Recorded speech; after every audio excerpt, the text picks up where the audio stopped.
জি, আলহামদুলিল্লাহ ওয়াসসালাতু ওয়াসসালামু আলা রাসূলিল্লাহ ওয়া আলা আলিহি ওয়া আসহাবিহি মান ওয়ালা, আম্মা বাদ। সমস্ত প্রশংসা মহান রব্বুল আলামিনের জন্য। মহান রব্বুল আলামিন আমাদেরকে প্রতি সপ্তাহে নিয়ে এই সপ্তাহে আমাদের ধারাবাহিক অনুষ্ঠান আপনার জিজ্ঞাসা, এই অনুষ্ঠানে আমাদেরকে আবারও একত্রিত হওয়ার তৌফিক দান করেছেন, তার জন্য শুকরিয়া জ্ঞাপন করছি আলহামদুলিল্লাহ। সম্মানিত দর্শকবৃন্দ, আপনারা যারা আমাদের সাথে সংযুক্ত হয়েছেন এবং সংযুক্ত হবেন, আপনারা আমাদের কে প্রশ্ন করতে পারেন আমাদের ফেসবুক এবং ইউটিউব চ্যানেলের কমেন্টস বক্সে গিয়ে আপনারা প্রশ্ন করবেন। আমরা চেষ্টা করব আপনাদের প্রশ্নগুলোর উত্তর দেওয়ার জন্য। আমাদের সাথে প্রতিবারে আমাদের রয়েছেন প্রিয় শেখ ডক্টর আব্দুল্লাহ আল কাফি আল মাদানী হাফিজাহুল্লাহ ওয়া রাআহু। আমরা শেখের কাছে চলে যাব এবং আমরা শেখের কাছ থেকে উত্তরগুলো নেওয়ার চেষ্টা করব ইনশাআল্লাহ।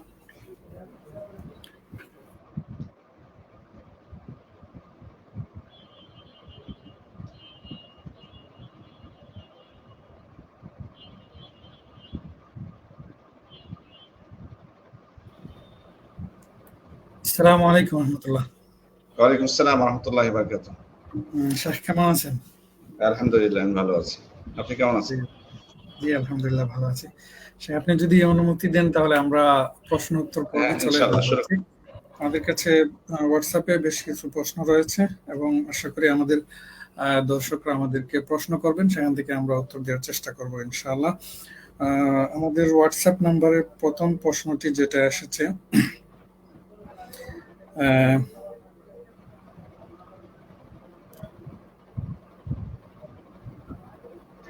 আমাদেরকে একজন প্রশ্ন করেছেন যে পূর্বে পর্যাপ্ত ইলম না থাকার কারণে আমার এলাকার একটি ভ্রান্ত আকীদা বিশিষ্ট বিদআতি মসজিদে প্রচুর দান সাদকা করেছিলাম।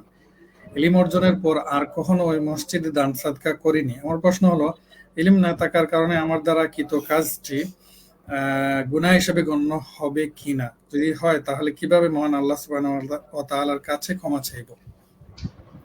বিসমিল্লাহির রহমানির রহিম। আলহামদুলিল্লাহি রাব্বিল আলামিন ওয়াসসালাতু ওয়াসসালামু আলা আশরাফিল আমবিয়া ওয়াল মুরসালিন নবিয়িনা ওয়া হাবিবিনা মুহাম্মদ ওয়া আলিহি ওয়া সাহবিহি আজমাইন, আম্মা বা'দ। উনি যে প্রশ্নটি করেছেন এটা অনেকের ক্ষেত্রে সচরাচর ঘটে থাকে। তো যেহেতু যে কোনো প্রকার বেদাতি মসজিদ, অর্থাৎ যে মসজিদগুলো বা প্রতিষ্ঠানগুলো বেদাতের উপর ভিত্তি করে, অর্থাৎ বেদাতটাই তাদের মূল ভিত্তি, অর্থাৎ আমি সহজ ভাষায় একটা জিনিস সবসময় সবাইকে বলি যে যারা বেদাতকে দুই ভাগ করে থাকে, বেদাত হাসানা, বেদাত সাইয়্যা, উত্তম বেদাত এবং মন্দ বেদাত, তারাই কিন্তু আসলে তাদেরকে আপনারা বলতে পারেন যে বেদাতের মানে মূল কারিগর বা ভান্ডার তাদের মধ্যে আছে। কারণ তারা অসংখ্য বেদাতি কাজকে জায়েজ মনে করে বা উত্তম মনে করে তারা এটা করে থাকে। সেক্ষেত্রে এমন মসজিদগুলো যেগুলোতে সচরাচর বহু বিদাত হয়, সেই মসজিদগুলোতে দান করার অর্থ হলো তাদের বেদাতি কাজে সহযোগিতা করা।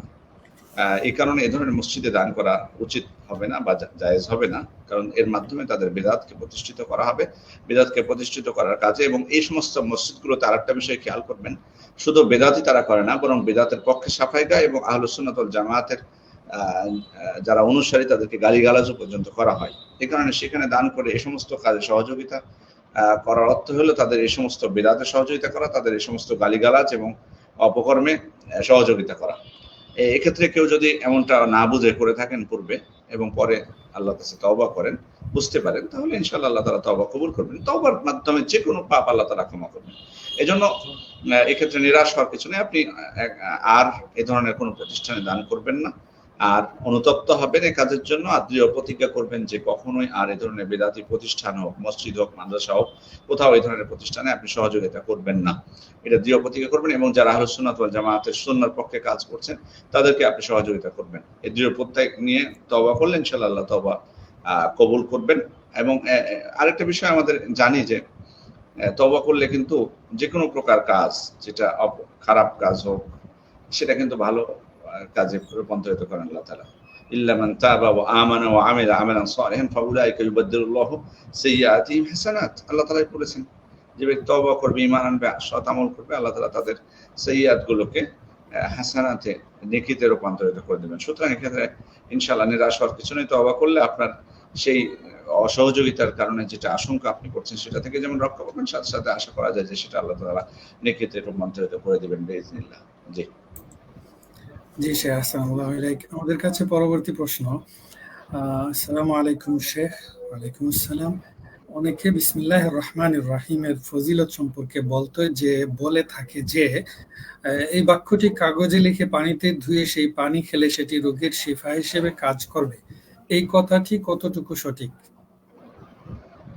আসলে বিসমিল্লাহ এটি কোরআনের একটি আয়াত। বিসমিল্লাহির রহমানির রহিম কোরআনের যে কোনো আয়াত বা আল্লাহ তাআলার যে নামগুলো সেটা কাগজে লিখে সেটা পানিতে ডুবিয়ে সে পানি খাওয়ার বিষয়ে কোন ওলামায়ে কেরাম আমাদের সালাফগণ কেউ এমন বিষয়টি বৈধতা দিয়েছেন, যেমন ইবনে কাইয়িম রাহমাতুল্লাহ আলাইহি।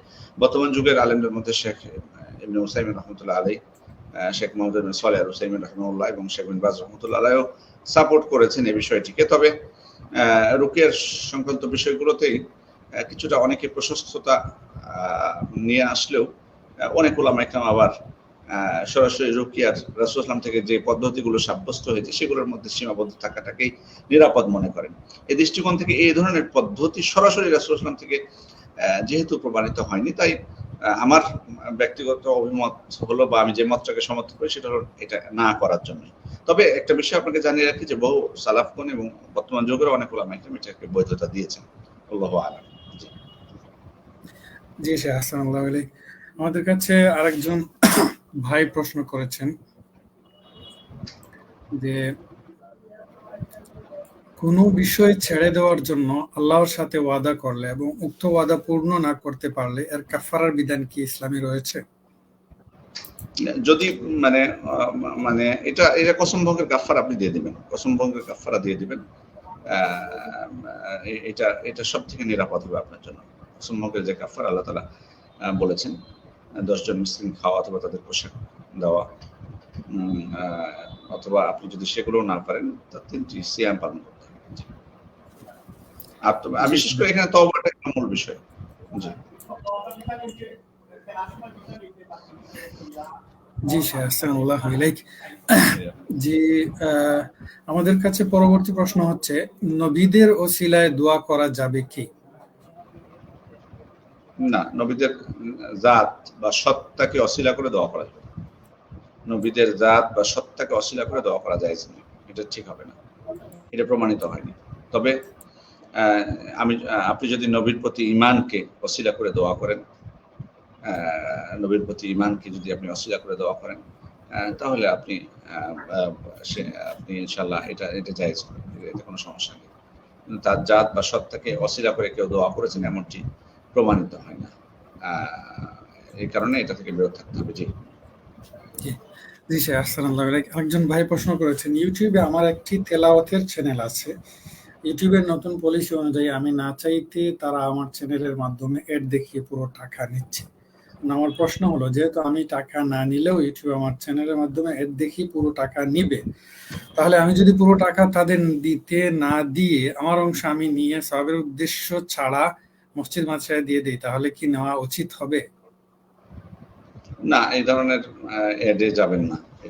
এটা কেউ যদি নেয় সেটা আলাদা বিষয়, কিন্তু আপনি মুক্ত থাকবেন এই ধরনের বিষয় থেকে। এই ধরনের অ্যাড দিয়ে মানে বিভিন্ন চ্যানেল থেকে অর্থ উপার্জন, এটা ওলামায়ে কেরাম এটাকে জায়েজ বলেননি, যে কারণে এটা থেকে বিরত থাকবেন। জি জি স্যার, আসসালামু আলাইকুম।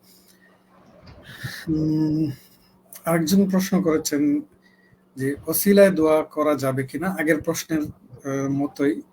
এখানে তিনি যেটা করেছেন সেটা হচ্ছে, আমার রাসূল সাল্লাল্লাহু আলাইহি ওয়াসাল্লাম ওসিলায় মাফ করে দেও, এরকম দোয়া করা যাবে কিনা? একই বিষয়। আসলে ওসিলা যে বলবো যে ফাবতাকু ইলাইহিল ওসিলা, বা এই আয়াতটিকে অনেকেই মানে অপব্যাখ্যা করে থাকেন। সেক্ষেত্রে আমরা বলবো যে একটা কোরআনের একটি আয়াত আরেকটা আয়াতের ব্যাখ্যা স্বরূপ তাফসীর, হাদিস কোরআনের ব্যাখ্যা স্বরূপ। এই আয়াতের ব্যাখ্যা সালাফরা কি করেছেন, কোন ওসিলা বৈধ। আপনি আসলে মূল বিষয় হলো এখানে যে ওসিলাগুলো আমাদের জন্য বৈধ, যেগুলোকে আমরা ওসিলা করতে পারি, সেগুলো যেমন প্রথমত আল্লাহ তাআলার গুণবাচক যে নামগুলো রয়েছে সেগুলোকে আমরা ওসিলা করতে পারি। ওয়ালিল্লাহিল আসমাউল হুসনা ফাদউহু বিহা, আল্লাহ তাআলার সুন্দর সুন্দর গুণবাচক নাম রয়েছে, তোমরা সেগুলো দ্বারা আল্লাহর কাছে প্রার্থনা করো। আপনি আল্লাহ তাআলার গুণবাচক নামকে আপনি ওসিলা করবেন, হে আল্লাহ আপনি হচ্ছেন গফুর, আপনি ক্ষমাশীল, অতএব আপনি আমাকে ক্ষমা করে দিন। এখানে আপনি আল্লাহ তাআলার গুণবাচক নামকে ওসিলা করলেন। এরপরে আপনি আপনার ঈমানকে ওসিলা করতে পারেন, সামি'না মুনাদিয়ান ইউনাদি লিল ঈমানি আন আমিনু বিরাব্বিকুম ফাআমান্না রব্বানা ফাগফির লানা যুনুবানা। আমরা একজন আহ্বানকারীকে শুনেছিলাম, তিনি ঈমানের দিকে আহ্বান করছেন, অতএব আমি ঈমান এনেছি, হে আল্লাহ অতএব আপনি আমাদেরকে ক্ষমা করে দিন। এভাবে এরপরে আপনি যে কোনো প্রকার সৎ আমলকেও ওসিলা করে আল্লাহর কাছে দোয়া করতে পারেন। যেমনটি আল্লাহ রাসূল সাল্লাল্লাহু আলাইহি ওয়াসাল্লাম বানু ইসরাঈলের 3 জন ব্যক্তির কথা বলেছেন যারা গুহায় আটকে ছিল, তারা তাদের প্রত্যেকের সৎ আমলকে ওসিলা করে দোয়া করেছিল। আপনি কোনো ভালো কাজ করেছেন, কাউকে হয়তোবা বিপদ থেকে রক্ষা করেছেন, আপনি নিজেও যখন সমস্যার সম্মুখীন হবেন, আপনি বলবেন, হে আল্লাহ, আমি আপনার সন্তুষ্টির উদ্দেশ্যে আমলটুকু করেছিলাম, অতএব আপনি এর মাধ্যমে আমাকে এই বিপদ থেকে রক্ষা করুন, বা আমার ছেলেকে সুস্থ করুন, বা আমাকে সুস্থ করে দিন। যে কোনো প্রকার সৎ আমলকে ওসিলা আপনি করতে পারবেন। এক্ষেত্রে এই জন্য মানে এর বাইরে যেমন রাসূলের সুন্নতকে কিছুক্ষণ আগেই বলেছি যে আল্লাহ রাসূলের কোন সুন্নাত আপনি পালন করুন আল্লাহ সন্তুষ্টির উদ্দেশ্যে, আপনি এই সুন্নাতটাকে অস্বীকার করতে পারবেন যে আল্লাহ আপনার সন্তুষ্টির উদ্দেশ্যে আল্লাহ রাসূলের সুন্নাতটি আমি নিয়মিত পালন করে থাকি, আপনি এর মাধ্যমে আমাকে এটা দান করুন বা এই সমস্যা আমার দূর করুন। সরাসরি রাসূলের মাধ্যমে, রাসূলের ওসিলায় না, এই কথা বলার কোনো সুযোগ নেই। জি জি স্যার, আসসালামু আলাইকুম। আরেকজন প্রশ্ন করেছেন যে কেউ যদি বলে এই কথা আল্লাহ এবং সে ছাড়া আর কেউ জানে না, এরূপ বললে কি শিরক হবে? আল্লাহ আছে সেটা জানেন এভাবে না বলে বলতে হবে আল্লাহ জানেন অতঃপর আমি জানি, অতঃপর শব্দটি, সুম্মা শব্দটি ব্যবহার করতে হবে। যদি না করে তাহলে এটা ছোট শিরকের অন্তর্ভুক্ত হবে। আল্লাহ রাসূল সাল্লাল্লাহু আলাইহি ওয়াসাল্লাম সতর্ক করেছেন এটা থেকে, মাশা আল্লাহ ওয়া শি'তা, আল্লাহ যদি ইচ্ছা করেন এবং তুমি ইচ্ছা করো, এটা না বলতে বলেছেন মাশা আল্লাহু সুম্মা শি'তা, আল্লাহ যদি ইচ্ছা করেন অতঃপর তুমি ইচ্ছা করো। আল্লাহ তাআলার বিষয়টির সাথে নিজের বিষয়টি যে আল্লাহ জানেন আর আমি জানি, এভাবে না বলে আল্লাহ জানেন অতঃপর আমি জানি, এভাবে বললে এটা জায়েজ আছে। আর সরাসরি আল্লাহ জানেন আর আমি জানি এভাবে বলাটা ঠিক হবে। জি স্যার, বারাকাল্লাহু ফিক। আমাদের কাছে পরবর্তী প্রশ্ন হচ্ছে, আসসালামু আলাইকুম। ওয়া আলাইকুম আসসালাম ওয়া রাহমাতুল্লাহি ওয়া বারাকাতুহু। শ্বাসকষ্টের রোগীদের চিকিৎসার জন্য একজন মানুষ একটা গাছের শিকড় গলায় ঝুলিয়ে ব্যবহার করার জন্য বিনামূল্যে দেন, এতে অনেকে উপকারও পেয়েছে বলে জানা যায়, এরকম চিকিৎসা কি বৈধ? না, এখানে ব্যাপারটা হচ্ছে যে গাছের চিকিৎসার বিষয়ে বলবো যে ধরুন কোনো গাছ, যদি ঔষধি গাছ আছে অনেক, কিন্তু এটা খেলে কিন্তু অনেকের রোগ ভালো হয়, এটাতে কোনো সমস্যা নেই যদি এটা চিকিৎসা হয়ে থাকে। আবার কোনো জায়গায় ব্যথা হয়েছে কারো, তো সেটা যদি তার উপর সেটাকে ঘষে বা সেটাকে মানে মানে গুঁড়ো করে বা বেটে সেটাকে যদি ওর উপর দেওয়া হয় তাহলে এটা ভালো হয়, এটাতে কোনো অসুবিধা নেই। কিন্তু গাছ ঝুলিয়ে রাখবে সরাসরি আর সেটার উপকার হবে, এটা এটা মানে তাবিজ ঝুলানো বা কোনো কিছু ঝুলানোর মাধ্যমে উপকার পাওয়ার সাদৃশ্য, যে কারণে এটা থেকে বিরত থাকতে হবে। কারণ গলায় ঝুলালে সেটার প্রতিক্রিয়া কিভাবে হবে, এটা ওই যে সাধারণত যে কোনো প্রকার তাবিজ বা অন্যান্য কিছু ঝুলিয়ে দেওয়ার মাধ্যমে যেভাবে বরকত কামনা করা হয় বা শিফা কামনা করা হয় সেটা সাদৃশ্যপূর্ণ, যে কারণে এটা থেকে বিরত থাকতে হবে। কিন্তু নর্মালি গাছের শিকড় হোক বা গাছের পাতা হোক, সেটা দ্বারা কেউ যদি চিকিৎসা করতে চায় করতে পারে, কিন্তু এটা সরাসরি সেটা খেয়ে হোক বা সেখানে লাগিয়ে হোক, কিন্তু ঝুলিয়ে কিভাবে হবে? গলায় ঝুলালো আর তার মাধ্যমে তার পায়ের অসুখ ভালো হচ্ছে বা ভিতরে শ্বাসকষ্ট তার ভালো হচ্ছে, এটা কি গলায়, মানে বিষয়টি কি এমন যে শিকড়টা গলার সাথে সম্পৃক্ত থাকার কারণে তার ভিতরের অবস্থায় কোনো প্রভাব ফেলে? এই ধরনের যদি চিকিৎসা শাস্ত্র দ্বারা প্রমাণিত হয় সেটা আলাদা বিষয়। বাকি আমি যেমনটা বললাম যে যেভাবে তাবিজের মাধ্যমে মনে করে যেটার আসার আছে সেটাই আসলে মনে করা হয়, এই কারণে এটা ওইটারই অন্তর্ভুক্ত হবে। আর রাসূলুল্লাহ প্রত্যেকটা যা কিছু ঝুলানো হোক না কোনো, মান তাআল্লাকা শাইআন উকিলা ইলাইহি, যে কোনো কিছু ঝুলালো তাকে তার দিকে শপথ করে দেওয়া হবে। এই দৃষ্টিকোণ থেকে এটাও ঝুলানো উচিত না। জি জি স্যার, আসসালামু আলাইকুম। আমাদের কাছে আরেকজন প্রশ্ন করেছেন যে মৃত ব্যক্তিকে গোসল দেওয়ার নিয়মটা জানাবেন।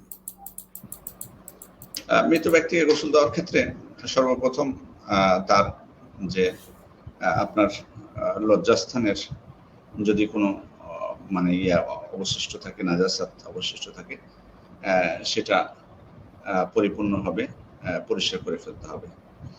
এরপর তার অজুর অঙ্গ প্রত্যঙ্গগুলো সেগুলো প্রথমে ধৌত করা, তারপর তার পুরো শরীর ধৌত করতে হবে। এটা হলো সংক্ষিপ্ত বিষয়।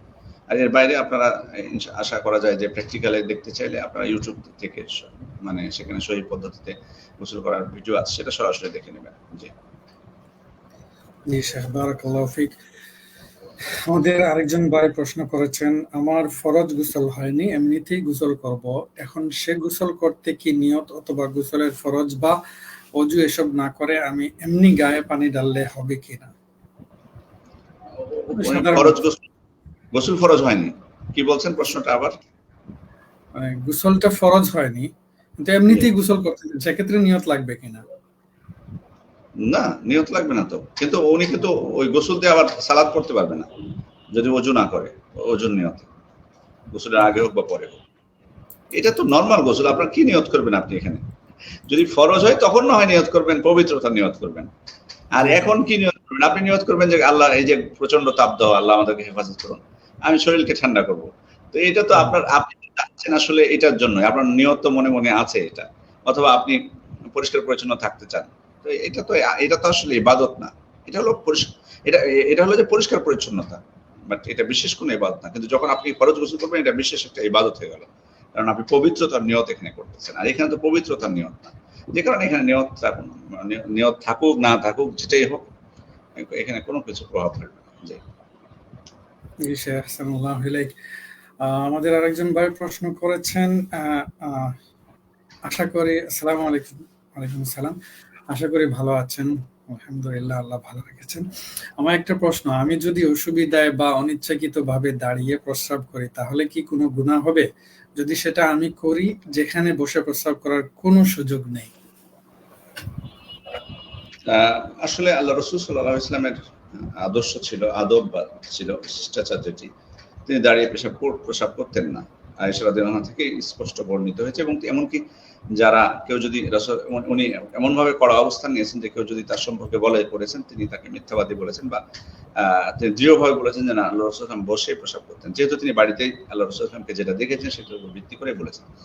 তবে কারো যদি কোনো অসুবিধা থাকে, সেক্ষেত্রে ইসলামের মূল নীতি হচ্ছে যে মানে সেক্ষেত্রে তার জন্য ছাড় থাকবে অবশ্যই, ইল্লা মা তুররিতুম ইলাইহি। আর সর্বোপরি আল্লাহ রাসূল সাল্লাল্লাহু আলাইহি ওয়াসাল্লাম থেকেও সাব্যস্ত হয়েছে যে তিনি কোন সম্প্রদায়ের ময়লা ফেলার স্থানে এসেছিলেন, আবর্জনা ফেলার স্থানে, এবং সেখানে দাঁড়িয়ে প্রস্রাব করেছিলেন। এই হাদিস থেকে বা বর্ণনা থেকে, এবং সহিহ বুখারীতেও বর্ণিত হয়েছে। ওলামা ইকরাম বলছেন যে কারো যদি এমন হয় যে হয়তোবা বসে প্রস্রাব করতে গেলে তার সমস্যা হবে, তার সুযোগই নাই সেখানে, অথবা প্রস্রাব ছিটে আসার সম্ভাবনা আছে, আল্লাহ রাসূল সাল্লাল্লাহু আলাইহি ওয়াসাল্লাম ওলামা ইকরাম বলছেন যে সম্ভবত এমন উদ্দেশ্যে এটি করেছিলেন, কারণ তার মানে অভ্যাস ছিল না দাঁড়িয়ে প্রস্রাব করা, কিন্তু বাধ্য হয়েছেন হয়তোবা। সুতরাং আমরাও যদি কোনো কারণবশত প্রয়োজন হয়ে পড়ে তাহলে করতে অসুবিধা নেই।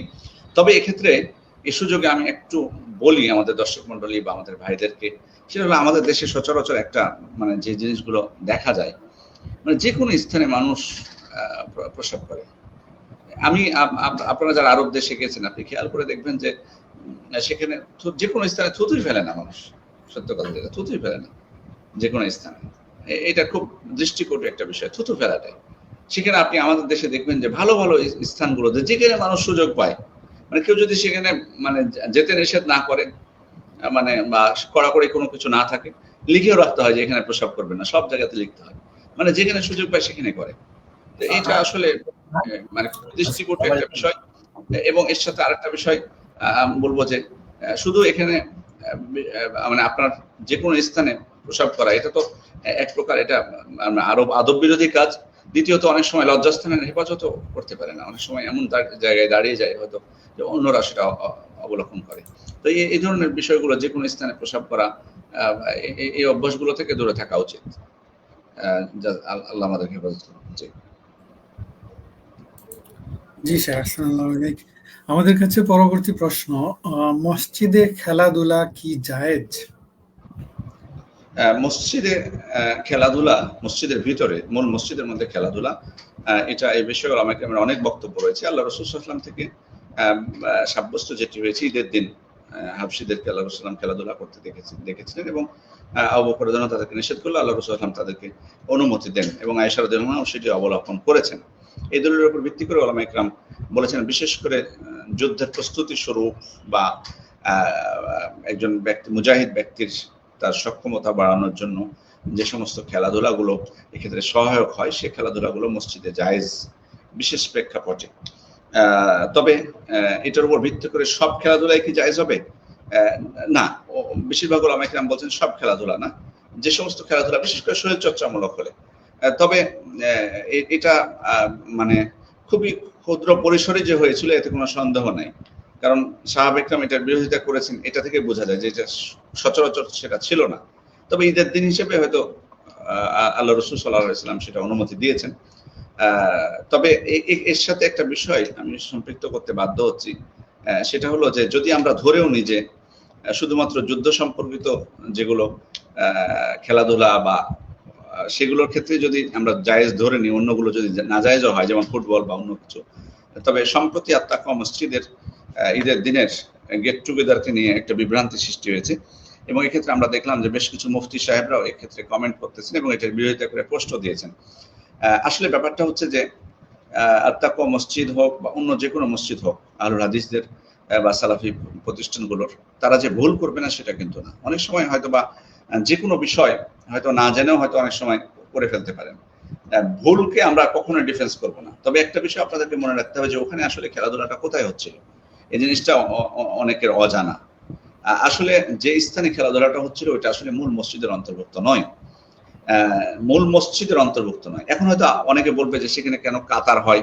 কাতার হয় এই কারণে, কারণ মূল মসজিদের জায়গা সংকলন হয় না, সে কারণেই বাইরে তখন তাদের জন্য ব্যবস্থা করতে বাধ্য করা হয়। এটা তো শুধু তাকওয়া মসজিদের ক্ষেত্রে না, আপনি দেখবেন আমাদের দেশের বড় বড় মসজিদগুলোতে রমাদান মাস আসলে যেহেতু রমাদানের ইবাদত করা কিছু মুসল্লি বেড়ে যায়, যারা রমাদানের ইবাদত করে, রমাদানের রবেন না, যে কারণে শুধু তাদের ইবাদতটা রমাদানের সাথে সম্পৃক্ত, তারা তো ওই মসজিদগুলোতে আপনি দেখবেন রাস্তাতেও কিন্তু কার্পেট বিছানো হয়, তখন আগে থেকে কার্পেট বিছিয়ে রাখে। কেন বিছিয়ে রাখে? ওটা কি মসজিদ? তাহলে ওই রাস্তা দিয়ে মসজিদের সব হুকুমকে ওখানে প্রযোজ্য হবে না।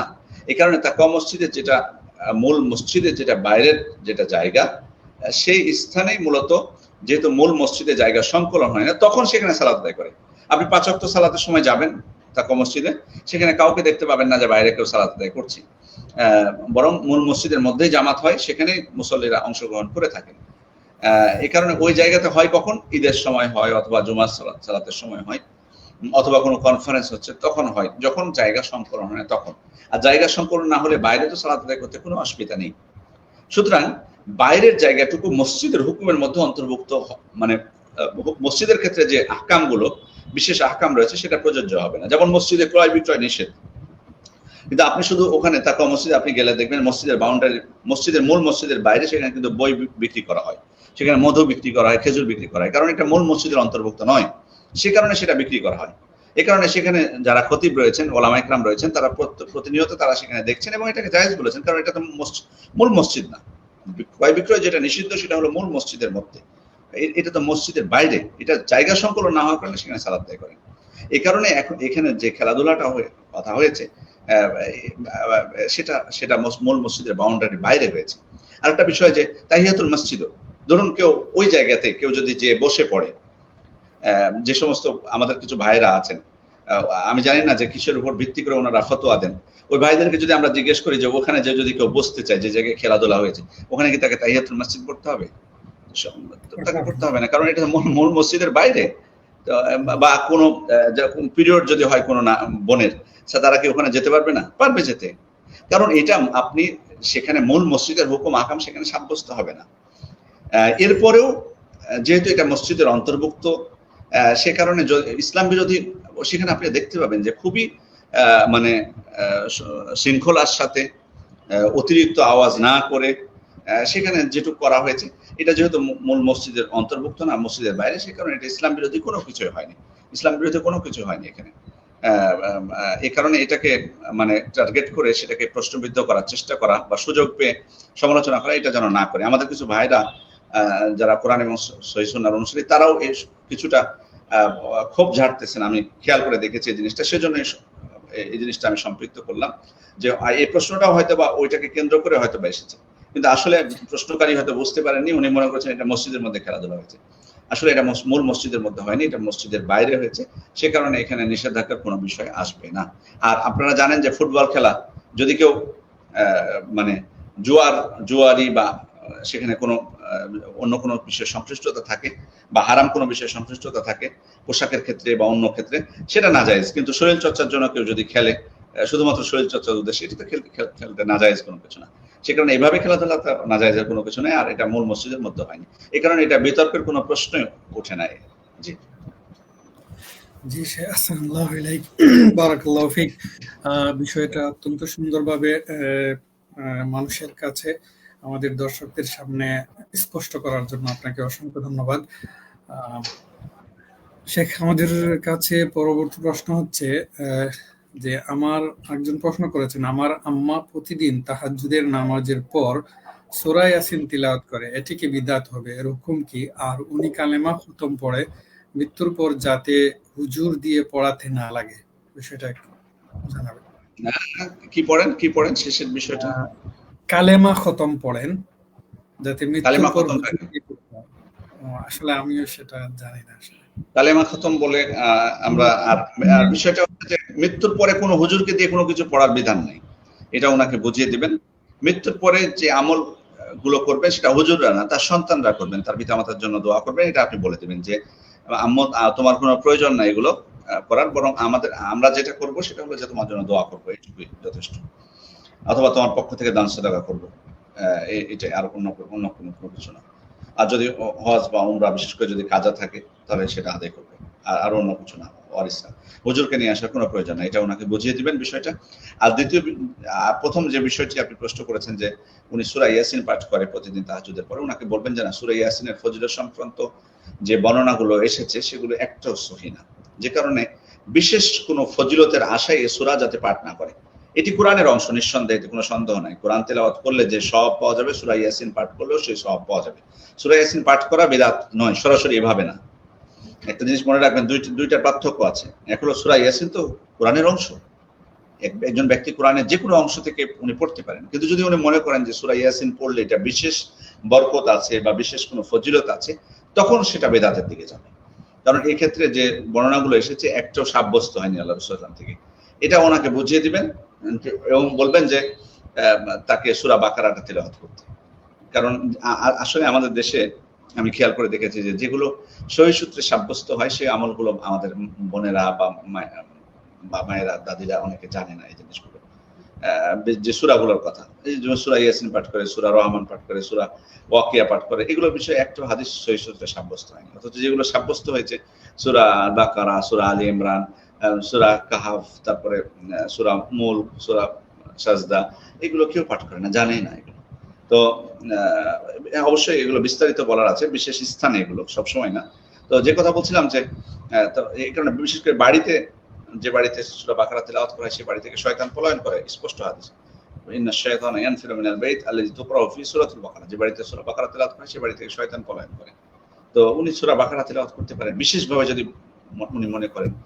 আর নরমাল ভাবে পড়লে, যে উনি আজকে সূরা বাকারা পড়ছে, কালকে আলী ইমরান, তারপরের দিন হয়তো সূরা বানু ইসরাঈল, তারপরের দিন সূরা ইয়াসিন, সেভাবে পড়লে কোনো অসুবিধা নেই। কোরআনের সূরা মনে করে পড়লে কোনো অসুবিধা নেই, বরং কোরআন পাঠের যে সব সেটা পেয়ে যাবেন। মান কারা হারফাম মিন কিতাবিল্লাহ ফালাহু আশরু হাসানাত।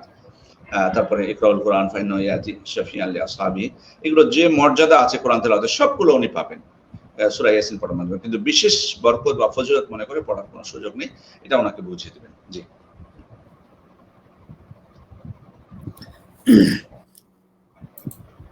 জি শেখ, আসসালামু আলাইকুম। আমাদের কাছে আরেকজন প্রশ্ন করেছেন, এই প্রশ্নটি গত সপ্তাহে অথবা তার আগের সপ্তাহে, 4 সাক্ষীতে বিয়ে করা কি যায়? 4 সাক্ষী দিয়ে বিয়ে করলে কি বিয়ে কবুল হবে? এটা মনে হয় গত সপ্তাহের আগের সপ্তাহে ছিল মনে হয় প্রশ্নটা। চার সাক্ষী দরকার, দুজন থাকলে। জি, সাল্লাল্লাহু আলাইহি শেখ। আরেকজন প্রশ্ন করেছেন যে আমি একজনের কাছে টাকা পাবো কিন্তু সে অস্বীকার করছে, কিংবা এ বিষয়ে আমার সঙ্গে বসে মিটমাট করতে চাইছে না, এখন করণীয় কি? এটা আপনাকে ব্যবস্থা নিতে হবে। তার আত্মীয় স্বজন বা তার পিতামাতা, প্রয়োজনে আপনি স্থানীয় আদালত অথবা সরকারি আদালত বা যেখানে আপনি আশ্রয় নিতে মানে ব্যবস্থা গ্রহণ করতে পারেন। মানে আপনার পাওনা আদায় করার জন্য আপনি যে কোনো প্রকার ব্যবস্থা নিতে পারেন। জি, তবে আপনি তার উপর চড়াও হবেন না, মানে আইনের আশ্রয় নিয়ে করবেন এটা। জি জি, আসসালামু আলাইকুম। একজন ভাই প্রশ্ন করেছিলেন প্রস্রাব সংক্রান্ত। ভাই, আপনার প্রশ্নের উত্তরটি দেয়া হয়েছে, আপনি পরে শুনে নিবেন আশা করি। আরেকজন প্রশ্ন করেছেন যে আমি একজন ঋণগ্রস্ত যুবক, আমার ঋণ আদায়ের কোনো পথ খোলা নেই, আমি কি যাকাত পাওয়ার হক রাখি? জি, যদি আপনি ঋণগ্রস্ত হয়ে থাকেন তাহলে আপনি যাকাত পাওয়ার কথা, যাকাত পাওয়ার যারা হকদার আছে তাদের মধ্যে ঋণগ্রস্ত, সুতরাং আপনি যদি যাকাত গ্রহণ করেন তাহলে নিতে পারবেন। তবে এটা যেন হয় যে ঋণটা আপনি বাধ্যগত অবস্থায় নিয়েছেন, আর আর ভবিষ্যতে আপনি বাধ্য না হলে নেবেন না, এই ধরনের যাতে ব্যক্তি হন। কারণ অনেকে আছে মানে এটা একটা অভ্যাসে পরিণত করে ঋণটাকে।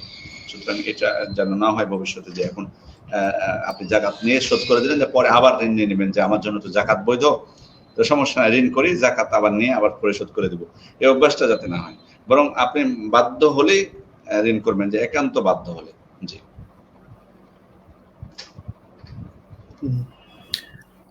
শেখ, আমাদের কাছে পরবর্তী প্রশ্ন, সাহুরে খাবার খাওয়ার পর, সাহারিতে খাবার খাওয়ার পর সিয়ামরত অবস্থায় অজ্ঞতাবশত দাঁতের ফাঁকে খাবারের ক্ষুদ্র অংশ আটকে থাকলে এবং সাহুরের পর অনুভূত হলে সিয়াম কি ভেঙে যাবে নাকি সিয়াম অক্ষত থাকবে? না, আপনি সেটা ফেলে দিবেন, অনুমত হলে অসুবিধা নেই। দাঁতের মধ্যে যদি থাকে আপনি ফেলে দিবেন সেটা। যদি আপনি বুঝতে পারেন যে দাঁতে আটকে আছে, অনেক সময় মানে অনেকে অনেকে বিশেষ করে গোশত বা শক্ত কোনো খাবার খেলে সেটা দাঁতের মধ্যে সচরাচর থাকে, এক্ষেত্রে আপনি খাওয়ার পর পরে সেটা ফেলে দিবেন। এরপরও যদি আপনি দিনের বেলায় আপনার মনে হয় যে লেগে আছে, সেটা আপনি দাঁত থেকে ফেলে দিবেন। এক্ষেত্রে দাঁত থেকে ফেলে দিলেও কোনো অসুবিধা নেই। সমস্যা হলো যে আপনি যদি গিলে ফেলেন, সেটা হলো যে অনিচ্ছাকৃতভাবে যদি কোনো কিছু চলে যায়, অর্থাৎ সাধারণ আমরা জানি যে লালা যেটা আমরা গিলে ফেলি, যেটা এটা তো কোনো সমস্যা নেই। সেক্ষেত্রে লালার সাথে যদি কোনো কিছু চলে যায় অসাবধানতার কারণে বা সাবধানতা অসতর্কতার পরেও যদি চলে যায়, মানে আমার অজ্ঞতাবশত বা খেয়াল না করার কারণে, সেক্ষেত্রে এটা অসুবিধা হবে না। কিন্তু ইচ্ছা করে যদি আপনি এমন হয় যে দিনের বেলা বুঝতে পারলেন যে আপনার দাঁতের ফাঁকে বা মুখে কোনো কিছু আছে খাবার, তখন গিলে ফেললেন ইচ্ছা করে, এটা জায়েজ হবে না, এটা জায়েজ হবে না। এটা সিয়াম ভঙ্গ হয়ে যাবে। জি স্যার, আসসালামু আলাইকুম। আমাদের কাছে ওদের হোয়াটসঅ্যাপ নাম্বারে প্রশ্ন করেছেন একজন যে শেখ, আপন কাউকে যদি নসিহা করতে চাই তাহলে সব সময় কি কোমল আচরণ করতে হবে নাকি কর্কশ ভাষায় বলা যাবে? আসলে মূলত আল্লাহ তাআলা মুসা আলাইহিস সালামকে যখন ফিরআউনের কাছে পাঠাচ্ছিলেন তখন কিন্তু নম্র ভাষায় কথা বলতে বলেছেন। সেক্ষেত্রে দাওয়াতের ক্ষেত্রে আপন হোক দূরের হোক, দাওয়াতের ক্ষেত্রে নিয়ম হলো যে নরম ভাষায় কথা বলা। তবে এক্ষেত্রে দাওয়াত একটা হতে পারে যে ভালো কাজের আপনি আদেশ করবেন, আল-আমরু বিল মারুফ, আর একটা আন-নাহী আনিল মুনকার। সেক্ষেত্রে আন-নাহী আনিল মুনকারের ক্ষেত্রে যে কেউ মানে শরীয়ত বিরোধী কোনো কিছু করছে, এক্ষেত্রে আপনি যদি দেখেন যে তার জানা নেই আসলে বিষয়টা, অজ্ঞ অনেকে আছে, অথবা এমন পরিবার থেকে বা এমন পরিবেশে ছিল যে এটার ক্ষেত্রে অতটা সচেতন না, এক্ষেত্রে আপনার প্রথমত কর্কশ হওয়ার সুযোগ নেই, আপনি নরম ভাষায় তাকে বলবেন। ওনার জানাই নেই আসলে, তো আপনি বলবেন যে না, এটা শরীয়ত বিরোধী আপনি কাজ করতেছেন এটা। অথবা এমন পরিবেশে বড় হয়েছে যে এটাকে সে কিছুই মনে পড়ছে না, তখন আপনি তাকে প্রথমত নরম ভাষায় বলবেন। সেটা আপনার স্ত্রীও হতে পারে বা আপনার আত্মীয় স্বজনের মধ্যে কেউ হতে পারে।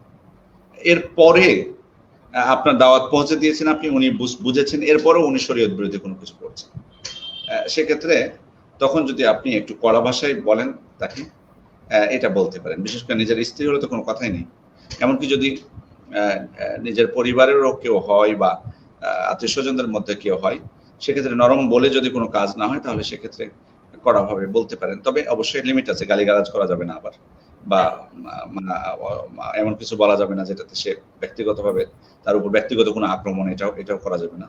আল্লাহ রাসূল সাল্লাল্লাহু আলাইহি ওয়াসাল্লাম তিনি কি সব সময় নম্র ভাষায় বলতেন? আয়েশা রাদিয়াল্লাহু আনহা বলছেন যে মা দারাবা রাসূলুল্লাহ সাল্লাল্লাহু আলাইহি ওয়াসাল্লাম ইমরাতান কত ওয়ালা খাদিমান, আল্লাহ রাসূল সাল্লাল্লাহু আলাইহি ওয়াসাল্লাম কোন নারীকে মারেননি কখনো, তার স্ত্রীদেরকে কখনো মারেননি, ওয়ালা খাদিমান, কোন খাদেমকে আঘাত করেননি, ইল্লা আন তুনতাহকা হুরমাতুল্লাহ, তবে যদি আল্লাহর সীমারেখা কেউ লঙ্ঘন করতো বা লঙ্ঘন করা হতো তাহলে ফায়ান্তাকিমু লিল্লাহ মানতাকামা রাসূলুল্লাহ সাল্লাল্লাহু আলাইহি ওয়াসাল্লাম লিনাফসিহি, তিনি নিজের ব্যক্তিগত কোনো বিষয়ের জন্য কখনো প্রতিশোধ নেননি। কিন্তু যদি আল্লাহর সীমারেখা কেউ লঙ্ঘন করতো তখন আল্লাহর জন্যই তিনি প্রতিশোধ নিতেন, মানে সেখানে কড়া অবস্থান নিতেন, কড়াকড়ি তিনি করতেন, রেগে যেতেন তখন। তো সেক্ষেত্রে এই জন্য যদি আপনি রেগে যান আপনার সন্তানের উপরে বা আপনার স্ত্রীর উপরে, বা আপনি হয়তো আপনার কোনো আত্মীয় ভাইকে আপনি নিষেধ করেছেন কোনো কিছু থেকে বারবার, তারপরে আপনি তখন যদি রাগ করেন, আশা করা যায় যে এতে কোনো সমস্যা নেই। মানে একটা পর্যায়ে আছে, পর্যায়ে দেখে, মানে এটা আবার যত অভ্যাস না হয় যে আমার যে সবসময় আমি রেগে রেগেই বলবো, এটাও যেন না হয়, সেটা যদিও নিজের স্ত্রীর ক্ষেত্রে হোক।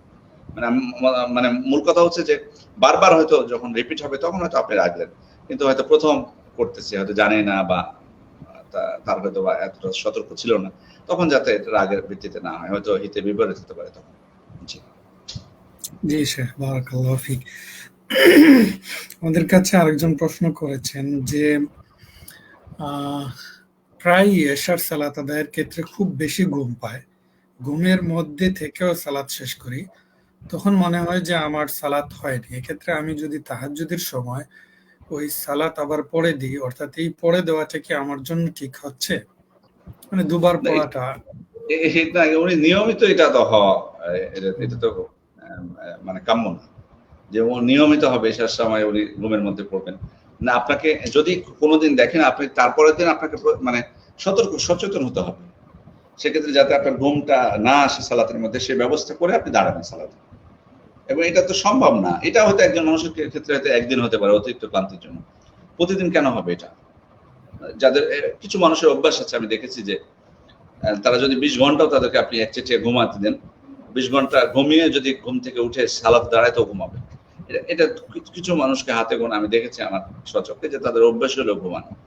তো এটা ভিন্ন বিষয়, তবে তাদেরও সচেতন হওয়া উচিত, এবং এই বিষয়টা যাতে আমরা যদি বাস্তবে তারা যদি কোনো মানে যে স্বাভাবিক কারো কোনো ব্যক্তি এমন ব্যক্তির কাছে যায়, এমন ব্যক্তির কাছে যদি যায়, বড় কোনো ব্যক্তি, সেখানে যে কি ঘুমাবে না? নিশ্চয়ই ঘুমাবে না। তাহলে আল্লাহর সামনে যখন আমি যাচ্ছি তখন কেন আমার ঘুম পাবে? তার মানে আমি খুব বিষয়টাকে সিরিয়াসলি নিচ্ছি না, গুরুত্বহীন। জন্য আমি আপনাকে বলবো যে এটা যদি হয়তো এক একদিন হয়েছে, এটা আপনি হয়তো বুঝতে পারেননি তখন সেটা করেছেন, কিন্তু যদি আপনার সচরাচর ঘটে এটা কাম্য না। বরং আপনি যে কোনো পানি পান করে হোক বা যে কোনো এমন, যদি আপনি তো জানেন যে কোন বিষয়গুলো তো আপনার ঘুমটা আটকে যাবে বা ঘুমটা আসবে না, সে ব্যবস্থা আপনাকে নিতে হবে, সেই ব্যবস্থা নিয়ে আপনি সালাত আদায় করবেন। আর তাহাজ্জুদের সময় তো আসলে সালাতের সময় তো আসলে অর্ধরাত্রি পর্যন্ত, এশা সালাতের সময়, আর জরুরি সময় ফজর পর্যন্ত, কিন্তু এটাকে আপনি অভ্যাস বানাতে পারবেন না। আপনি অর্ধরাত্রির মধ্যে আদায় করতে পারবেন, কিন্তু আপনি একবারে ফজর মানে শেষ রাতে যে পড়বেন এশা সালাত, এটাকে অভ্যাস বানানো যাবে না। এটা যেমনটি বললাম যে এটা যেন আপনার না হয়। যদি আপনি দেখেন কোনো কারণবশত যে হঠাৎ ঘুমিয়ে গেছেন, দিয়ে কোনো রুকুন বাদ চলে গেছে, তখন আপনি আবার পড়ে নেবেন সাথে সাথে, কিন্তু এটা আবার তাহাজ্জুদের ওয়াক্তে নিয়ে যাওয়া বা এটাকে অভ্যাস বানিয়ে ফেলে, এটা ঠিক হবে না। জি শেখ, আসসালামু আলাইকুম। আরেকজন ভাই প্রশ্ন করেছেন, ওনার বাবা একজন পীরের মুরিদ, সে হচ্ছে সুফিবাদী বিশ্বাসী, ইমান আকিদা ঠিক নেই, গান বাজনা করে, পীরকে সেজদা করে, ইত্যাদি ইত্যাদি। তো ওনাকে উনি সতামল করার চেষ্টা করেন, সেইভাবে দিন পালনের চেষ্টা করেন, কিন্তু ওনার বাবা ওনাকে বাধা দেয়। তো এক্ষেত্রে ওনার করণীয় কি? আর মূল প্রশ্নটা হচ্ছে ওই বাবার ওয়ারিশ হওয়া যাবে কিনা। এটা তো কঠিন বিষয়। আসলে মানে নিয়ম হলো যে কাফের ব্যক্তি মানে ওয়ারিশ হবে না, আবার কাফের ওয়ারিশ মুসলিম হতে পারবে না। এই দৃষ্টিকোণ থেকে উনি হয়তো বা প্রশ্নটি করেছেন। আল্লাহ হেফাজত করুন, আপনার বাবাকে হিদায়াত দান করুন, আমরা প্রথমত দোয়া করি। এবং আপনি বোঝানোর চেষ্টা করবেন, সর্বোপরি বোঝানোর চেষ্টা করবেন তাকে, ঈমান আকীদার বিষয়গুলো, এই বিষয়ে সচেতন করবেন। ওনার সাথে আপনি খারাপ আচরণ করবেন না, আচরণ ভালো করবেন। উনি আপনার সাথে খারাপ আচরণ করে, আপনি আচরণটা ভালো করবেন, তার সাথে খারাপ আচরণ আপনি করবেন না।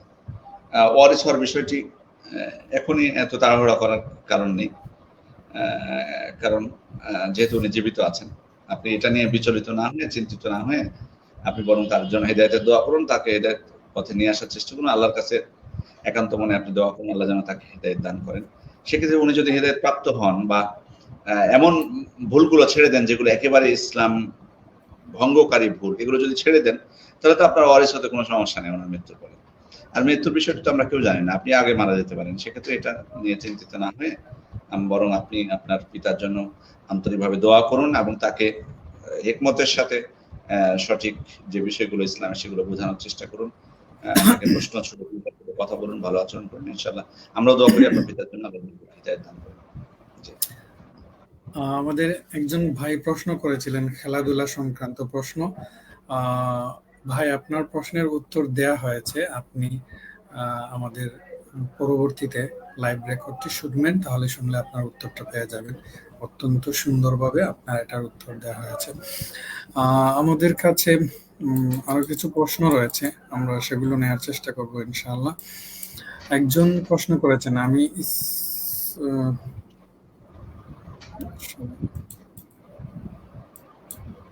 উনি যেটা বলতে চাচ্ছেন সেটা হচ্ছে যে দ্বীনি বইগুলা পড়তে তিনি পছন্দ করেন, আবার দুনিয়াবি পড়ালেখার ক্ষেত্রে অত বেশি গুরুত্ব দেন না। তো দুনিয়াবি লেখাপড়া কম করে কিভাবে ভালো করা যায়, সেই দোয়া আছে কিনা সেরকম একটা জিনিস জানতে চাচ্ছি। না, দুনিয়াবি বিষয় যদি আপনার জন্য কল্যাণ করা হয়, কল্যাণমূলক হয়, যেটা আপনার নিজের উপকার হবে, মুসলিমদের উপকার হবে, সে লেখাপড়া করতে কোনো বাধা নেই। যেমন আপনি ডাক্তারি পড়বেন অথবা অন্য যে কোনো যেটা উপকার হবে, সবার সার্বিক উপকার হবে, এই ধরনের পড়ালেখাতে কোনো অসুবিধা নেই। সর্বোপরি যাই হোক, আপনি আল্লাহর কাছে দোয়া করবেন, এই ধরনের কোনো বিষয় না। ইসলামের দিনের উপরে যাতে আল্লাহ আপনাকে অটুট রাখেন, সে দোয়াটা আপনি করবেন। রব্বি জিদনি ইলমান পাঠ করবেন, রব্বি জিদনি ইলমান, ইলম বৃদ্ধির জন্য।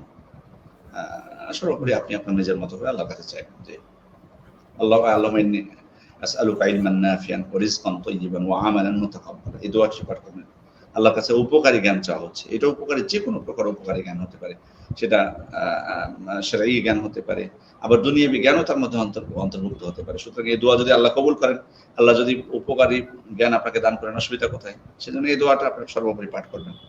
আল্লাহুম্মা ইন্নী আসআলুকা ইলমান নাফিআন ওয়া রিজকান তাইয়িবান ওয়া আমালান মুতাকাব্বালা। জি স্যার, আসসালামু আলাইকুম। আমাদের কাছে আরেকজন প্রশ্ন করেছেন যে শায়েখ, অ্যালকোহল জাতীয় সেন্ট বা স্প্রে ব্যবহার করে নামাজ পড়লে কি নামাজ সহিহ হবে? একটু জানাবেন দয়া করে। বিরত থাকবেন, সেগুলো থেকে বিরত থাকাটাই সব থেকে নিরাপদ। যদিও অ্যালকোহল এটা নাজাসাত কিনা, মানে যদি আমরা নিশ্চিত হই যে আসলে ব্যাপারটা হচ্ছে যে সেই অ্যালকোহল যুক্ত সুগন্ধির ক্ষেত্রে কিন্তু অনেক কথা আছে যে আসলে সেটার উপর কোনো প্রভাব ফেলে কিনা, অর্থাৎ সেটা যদি নাজাসাতও কেউ ধরে নেয় যে অ্যালকোহলটা মানে নাজাসাত, অ্যালকোহল তো হারামের বিষয়ে কোনো কথা নেই, বাট হারাম হলে কি অপবিত্র নাজাসাত হবে? যদিও 4 ইমাম এটাকে নাজাসাতের মদকে 4 ইমাম নাজাসাতের অন্তর্ভুক্ত করেছেন, কিন্তু অনেক ওলামা ইকরাম মদকে মানে নাজাসাত বলেননি, অর্থাৎ অপবিত্র বলেন, নাপাক বলেননি। এই ক্ষেত্রে পক্ষে বিপক্ষে অনেক দলিল আদিল্লা রয়েছে। আমরা যদি ধরেও নিই যে এটা নাপাকির অন্তর্ভুক্ত, তবুও সেটা অ্যালকোহলের মানে সুগন্ধির সাথে যুক্ত করলে সেটার ক্ষেত্রে সেটা আসলে তার কোনো অস্তিত্ব থাকে কিনা বা সেটা কোনো প্রভাব ফেলবে কিনা, এটা একটা প্রশ্ন। দ্বিতীয়ত, যদি আপনার মনে সংশয় থাকে, আপনি দিবেন না সেটা থেকে বিরত থাকবেন। অ্যালকোহল মুক্ত বহু সুগন্ধি আছে, সেগুলো কিনে নেবেন। জি জি স্যার, আসসালামু আলাইকুম। আমাদের কাছে আরেকজন ভাই প্রশ্ন করেছেন, আমার প্রশ্ন, নিসাব পরিমাণ হলে যাকাত দেয়া লাগবে, কিন্তু আমার 6 লাখ টাকা আছে, নিসাব আনুমানিক 5 লাখ টাকা। এখন আমি কি 1 লাখ টাকার যাকাত দিব নাকি 6 লাখ টাকার যাকাত দিব? না, আপনি আপনার পুরো সম্পদের উপর যাকাত দিবেন। আপনার পুরো সম্পদের উপর আপনি যাকাত দিবেন। আপনার পুরো সম্পদ, আপনার 5 লাখ হোক বা 6 লাখ হোক। উনি কি বলেছেন প্রশ্নটা আবার যদি আপনি রিপিট করেন? দিয়েছে ওনার 6 লাখ টাকা আছে, নিসাব আনুমানিক 5 লাখ। নিসাব মানে উনি কি বোঝাতে চাচ্ছেন? যাকাতের যে নিসাবটা উনি বলতে চাচ্ছে 5 লাখ টাকা হলে নিসাব হয় আর কি। এটা না, 5 লাখটা কোনো দিক দিয়ে হয় না। এটা রৌপ্যের হিসেবে ধরলে হয় না, স্বর্ণের হিসেবে ধরলে হয় না। বরং রৌপ্যের হিসেবে ধরলে আপনার 90,000-এ 85 বা 90,000-এ জাকাত চলে আসবে। আর যদি আপনি স্বর্ণের হিসেবে ধরেন তো 7-এর উপরে চলে যাবে, 7.5 লাখ বা তারও বেশি, 8 লাখের কাছাকাছি। সেক্ষেত্রে আপনি রৌপ্যের হিসেবেই দিবেন। এটা আমরা এর আগে বহুবার বলেছি এই বিষয়ে, যে রৌপ্যের হিসেবে দেওয়াটাই আমাদের জন্য সর্বাধিক কল্যাণকর এবং নিরাপদ, দরিদ্রদের জন্য উপকারী, এবং বর্তমান যুগে অনেক ওলামা ইকরাম এটার পক্ষেই কথা বলেছেন। সেজন্য সেই দৃষ্টিকোণ থেকে আপনার 1 লক্ষ থাকলে তো জাকাত লাগবে। সেক্ষেত্রে আপনার যেহেতু 6 লাখ আছে, আপনি 6 লাখ থেকে জাকাত বের করে দিবেন, প্রত্যেক লাখে 2,500 টাকা করে দিয়ে দিবেন। জি জি স্যার, আসসালামু আলাইকুম। আমাদের কাছে আমরা সর্বশেষ যে প্রশ্নটি নিব, প্রশ্ন করেছেন যে শেখ সালাত বিনা করা সম্পর্কে জানতে চাই। কখন জি এটা প্রশ্ন মনে হয় আমার কাছে অসম্পূর্ণ মনে হচ্ছে প্রশ্নটি। দেখি আমরা আর কোনো প্রশ্ন পাই কিনা। একটি প্রশ্ন পেয়েছি, যেটা হচ্ছে যে জুমার দিন মসজিদে গেলে আমাদের ইমাম সাহেব বয়ানের সময় তাহিয়াতুল মসজিদ পড়তে নিষেধ করে, এখন আমার কি করার আছে? আসলে ওনার ওই সময় বয়ানটাই কিন্তু শরীয়ত সম্মত কিনা এটা নিয়ে তো অনেক কথা, স্বাভাবিক। কারণ জুমার দিনে জুমার খুতবা হবে, খুতবার আগ পর্যন্ত সবাই সালাত আদায়ে ব্যস্ত থাকবেন, জিকির আজকার কোরআন তেলাওয়াতে ব্যস্ত থাকবেন। এরপর খুতবা শুরু হলে, খুতবা শুরু হওয়ার পরও ইমাম সাহেব খুতবা দেওয়া অবস্থায় কেউ মসজিদে প্রবেশ করলে 2 রাকাত সালাত আদায় করবেন। সুলাইক আল-গাতাফানি রাদিয়াল্লাহু আনহু প্রবেশ করেছিলেন, তিনি বসে গেছিলেন, কিন্তু আল্লাহ রাসূল তাকে বলেন, কুম ফারকা রাকাতাইন ওয়া তাজাওয়াজ ফিহিমা, তুমি দাঁড়াও এবং সংক্ষিপ্ত করে হলেও 2 রাকাত সালাত আদায় করো। সুতরাং জুমার খুতবার সময় যদি, যে খুতবার সময় কথা বলা নিষেধ, মনোযোগ দিয়ে খুতবা শোনা ওয়াজিব, সে সময় যদি 2 রাকাত সুন্নাত বা তাহিয়াতুল মসজিদ আল্লাহ রাসূল পড়তে বলেন, সেক্ষেত্রে ওনাদের এই বেদাতি বয়ানের সময় মানে 2 রাকাত তাহিয়াতুল মসজিদ পড়তে নিষেধ করা, এটা ওনার জন্য মোটেই সম্ভব না। এটা কিসের ভিত্তিতে উনি এটা বলতেছেন? উনি কি ওটাকে খুতবা বলেন? ওনারা যদি এটাকে খুতবা বলে থাকেন, তাহলে তো ওনারা 3টা খুতবা দেন এটা। আর যদি উনি বলেন যে না এটা খুতবা না, তাহলে কেন নিষেধ কেন থাকবে? সেক্ষেত্রে বসার তো কোনো শরীয়ত অ্যালাউ করেননি 2 রাকাত সালাত ছাড়া। সুতরাং আপনি যে মসজিদে এই ধরনের বেদাতি কর্মকাণ্ড নেই, বরং সহিহ সুন্নাহ পদ্ধতিতে সালাত আদায় হয় জুমা, সেই মসজিদে যাবেন। আর যদি একান্তই না পান, তাহলে সেখানে আগেই চলে যাবেন। জি স্যার, আসসালামু আলাইকুম।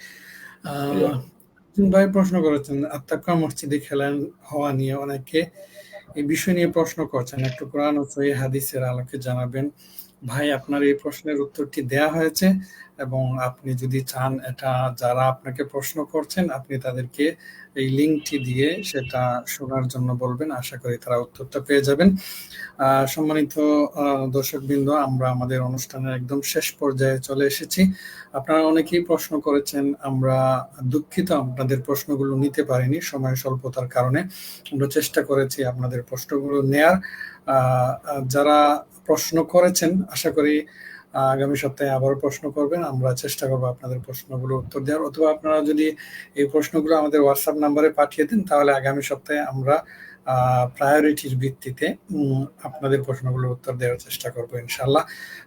সর্বোপরি তাকওয়া মসজিদ এন্ড ইসলামিক সেন্টারের সম্মানিত কর্তৃপক্ষকে আমরা আন্তরিক অভিনন্দন জানাচ্ছি, কৃতজ্ঞতা জানাচ্ছি যে এরকম একটি সুন্দর আয়োজন করার জন্য। সাপ্তাহিকভাবে আমরা আমাদের অনেক ভাইয়ের প্রশ্নগুলো নিতে পারি, এবং সেটা থেকে আমরা নিজেরাও শিখতে পারি, এবং মানুষজন সেটা থেকে উপকৃত হয়। আল্লাহ রাব্বুল আলামিন যেন তাদের এই প্রচেষ্টাকে কবুল করেন, আমাদের সকলের ভুল ত্রুটি যেন আল্লাহ রাব্বুল আলামিন ক্ষমা করেন। আমরা আমাদের শেখকেও ধন্যবাদ জানাচ্ছি, প্রতি সপ্তাহে উনি ওনার অত্যন্ত ব্যস্ততার মধ্যে আমাদেরকে সময় দিচ্ছেন। আল্লাহ রাব্বুল আলামিন ওনার সময়, ইলম এবং পরিবারে বরকত দান করুন। আমরা শেখের কাছ থেকে বিদায় নেব ইনশাআল্লাহ। শেখ যদি আজকে অনুষ্ঠান শেষ করেন। জাযাকুমুল্লাহু খাইরান। আল্লাহ আপনাকে উত্তম বিনিময় দান করুন। আমাদের সবাইকে, যারা এই অনুষ্ঠান আয়োজনের পিছনে যারা প্রচেষ্টা করে থাকেন, আল্লাহ সবাইকে উত্তম বিনিময় দান করুন। সর্বোপরি দর্শক মণ্ডলী, আপনারা যারা আমাদের সাথে ছিলেন, আপনারাও আমাদেরই অংশ। আল্লাহ আপনাদেরকেও উত্তম বিনিময় দান করুন, এবং আমরা যে বিষয়গুলো বললাম সেগুলো যাতে আমরা আমল করতে পারি নিজেদের জীবনে, এবং আল্লাহ তাআলা আমাদেরকে ভুল ত্রুটি করে দেন, সেই প্রার্থনা বা কামনা আল্লাহ তাআলার কাছে আমরা করছি। এরপর আমাদের আজকের প্রোগ্রাম এখানে শেষ করছি। সুবহানাকাল্লাহুম্মা ওয়া বিহামদিকা আশহাদু আল্লা ইলাহা ইল্লা আনতা আস্তাগফিরুকা ওয়া আতুবু ইলাইক। আসসালামু আলাইকুম ওয়া রাহমাতুল্লাহি ওয়া বারাকাতুহু। ওয়ালাইকুম আসসালাম ওয়া রাহমাতুল্লাহি ওয়া বারাকাতুহু।